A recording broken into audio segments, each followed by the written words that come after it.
I thought you said bye. Shop? I thought you said see you later.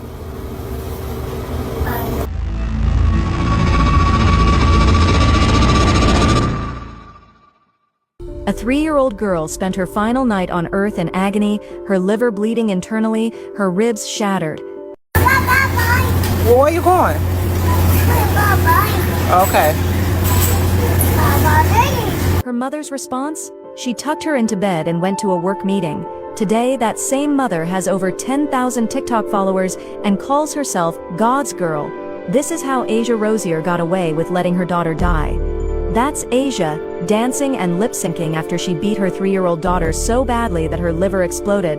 And no, that's not internet drama. That's a direct quote from the medical examiner. Her baby Jewel was covered in bruises from head to toe. Asia's only explanation? She was tired. What really happened to little Jewel Howard will shatter you. From the 911 call that came 12 hours too late, to the autopsy photos that revealed the truth, to the police interrogations where both mother and boyfriend crumbled under pressure. Jewel Howard had just turned 3 years old. She should have been at daycare that morning, playing with toys, learning her colors. Instead, she was dying on a filthy couch, wheezing as she fought for every breath. By the time her mother, Asia Rosier, finally decided to ask for help, Jewel's tiny body had already given up the fight. But here's what Asia wants you to believe happened that night. The last night baby Jewel would ever see. According to Asia, she picked up Jewel from her grandmother's house around 8 p.m. Nothing unusual there. Back home she gave her daughter a quick bath because Jewel said she was sleepy. Remember that detail, it becomes crucial later when the lies start falling apart. Asia told police that Jewel threw up and complained of stomach pain. Her diagnosis? Probably just asthma. That was Asia's go-to explanation for everything wrong with her daughter. Asthma. After using the bathroom, Jewel didn't cry or call for mommy, she just looked tired. So Asia tucked her into a makeshift bed on the floor. During her hour-long police interrogation, Asia would repeat this story like a broken record. My baby did not cry. My baby didn't tell me nothing was wrong. All my baby said is, Mommy, I'm sleepy. My baby did not cry. My baby didn't tell me nothing was wrong. All my baby said is, Mommy, I'm sleepy. But while Asia was playing the concerned mother, her daughter was bleeding to death internally. Now here's where the story gets interesting. Asia claimed her boyfriend Jamar had to hold Jewel's neck so it wouldn't snap. Why would a healthy 3-year-old need neck support? Asia said she had to leave for a work meeting and claimed that a relative named Denisha Mitchell came over to babysit. That was a lie. The truth? Jamar was left alone with the children, a direct violation of child protection orders since he was already under investigation for hurting Jewel before. But we'll get to that nightmare later. As the hours crawled by, Jewel's condition deteriorated. At 10 a.m., 14 hours after Asia claims nothing was wrong, Jamar finally made the call that should have been made the night before. My niece is non-responsive. Her breathing is real slow and she won't open her eyes. Notice he called her my niece, not Jewel. Not even using her name.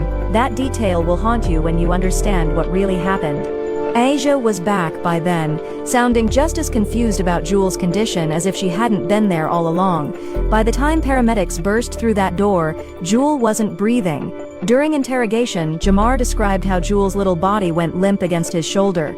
I see her down, I'm like, oh my God, please don't tell me this baby's just dying on my shoulder. I see her down, I'm like, oh my God, please don't tell me this baby just died on my shoulder.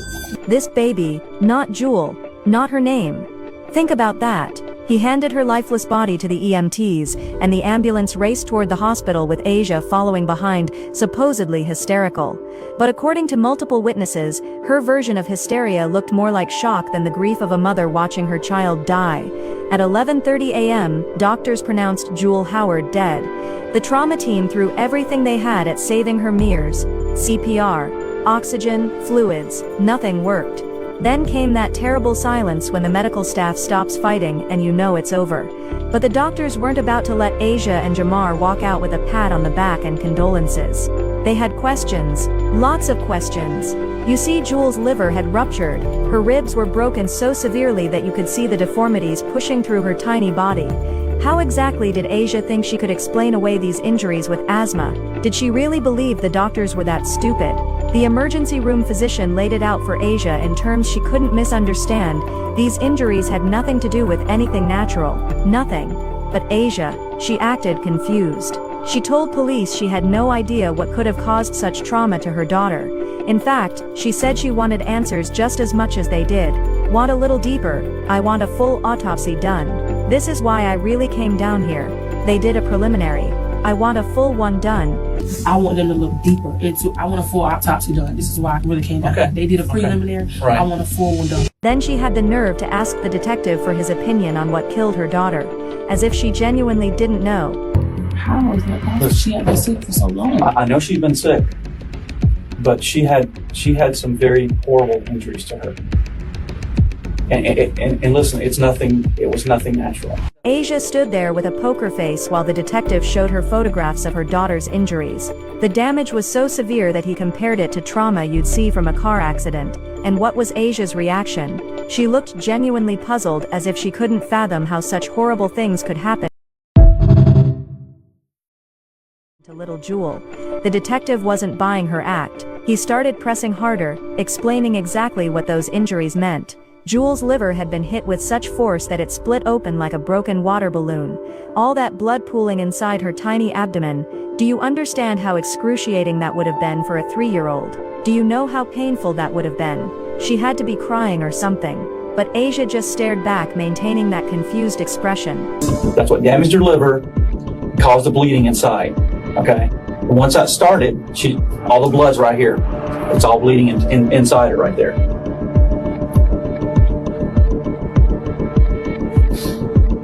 Do you know how painful that would have been? She had to be crying or something. The same woman who claimed her baby never cried, never complained, just said she was sleepy. Now throughout this first interrogation, Asia started cycling through different theories about what could have caused Jewel's injuries. First, she pointed to a mark on Jewel's head, and suggested maybe her sister had scratched her. The investigators shut that down immediately. That's not a scratch according to the doctor, okay? He's saying it is a bruise as a result of being hit with something. Blunt force trauma, that's what killed Jewel Howard. But Asia wasn't done spinning stories. Next, she tried blaming her grandmother's house. Maybe Jewel had fallen while playing there earlier. The detective had already thought of that possibility and eliminated it completely. She couldn't have been up walking around and acting normally with the type of injuries that I've showed you she'd have.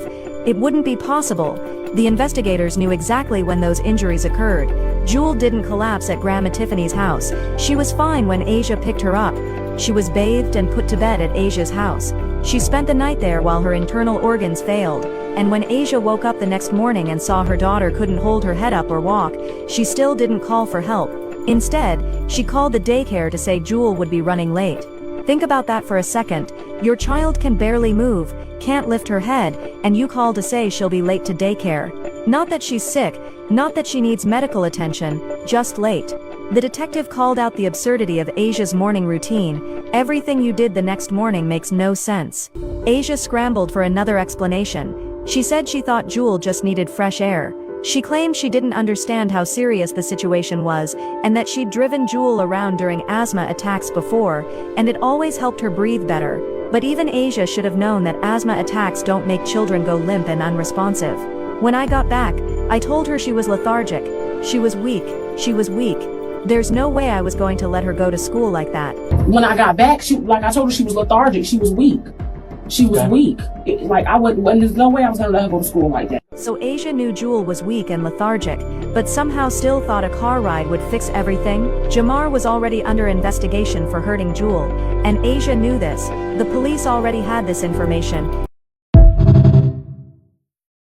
Still no 911 call.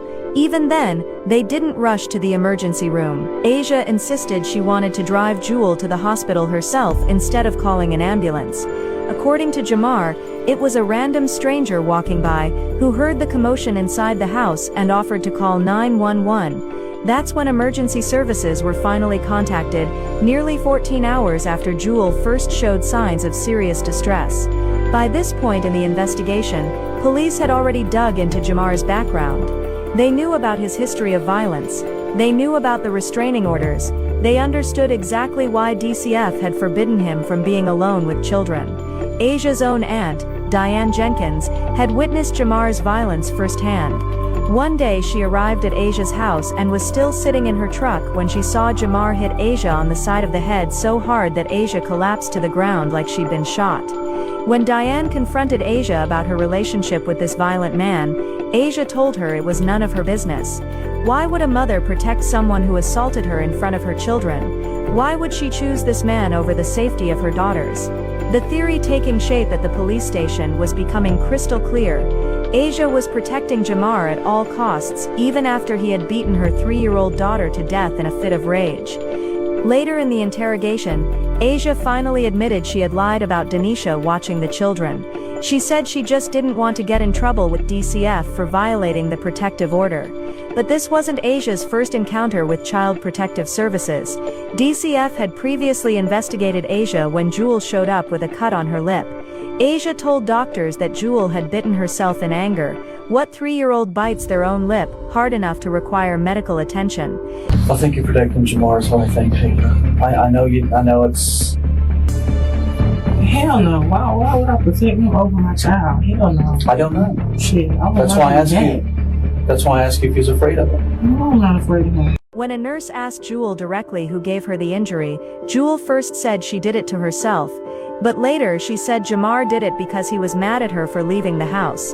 For detectives, this established a clear pattern. Both Asia and Jamar had been hurting this child for months, possibly longer. The investigator laid his cards on the table. I think you're protecting Jamar is what I think. Asia's response was immediate and defensive. Why would I protect him over my child? Hell no. I don't know, that's why I asked you. But her actions spoke louder than her words.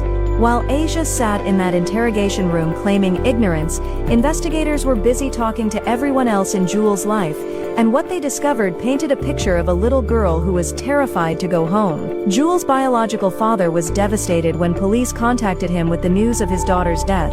But devastation quickly turned to rage when he started telling investigators what he'd witnessed. He had seen the bruises on Jewel before on her thighs, even on her face. A school bus driver backed up his story. So did family friends. They all said the same thing. If someone even mentioned that Asia was coming to pick her up, Jewel would become hysterical. She would break down crying and beg not to go home. What kind of home makes a 3-year-old child that terrified? The same home where she eventually died. The day Jewel lost her life, DCF finally moved with the urgency they should have shown months earlier. They immediately removed Jemiah, Jewel's 6-month-old sister, from that house.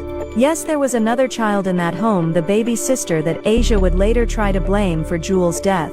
But anyone who truly loved Jewel was left asking the question that haunts every case like this. Why are Child Protective Services only fast after a child dies? While investigators listened to Asia and Jamar lie through their teeth hour after hour, other detectives were connecting the dots and waiting for the autopsy results that would confirm what everyone already knew. I wanted to look deeper. I want a full autopsy done. This is why I really came back. They did a preliminary. I want a full one done. Asia had promised the detectives she would take a polygraph test to prove she never laid a hand on her baby. She was so confident, so insistent that she had nothing to hide. Would you be willing to come back sometime at a later point in time maybe and take a polygraph exam to show you had nothing to do with the injuries to Jewel? Yes, but there's no record of Asia ever following through on that promise. She didn't need to, because within days she would be dragged back into that same police station, this time in handcuffs. The autopsy confirmed what the emergency room team had suspected from the moment they saw Jewel's broken body. Massive blunt force trauma had killed this 3-year-old child. The kind of trauma that doesn't happen by accident. The kind of trauma that requires rage. When the state attorney's office received those results, they made their move. Both Asia Rosier and Jamar Edwards were arrested and charged with child neglect resulting in great bodily harm. But remember those infuriating interrogations where neither one would accept responsibility?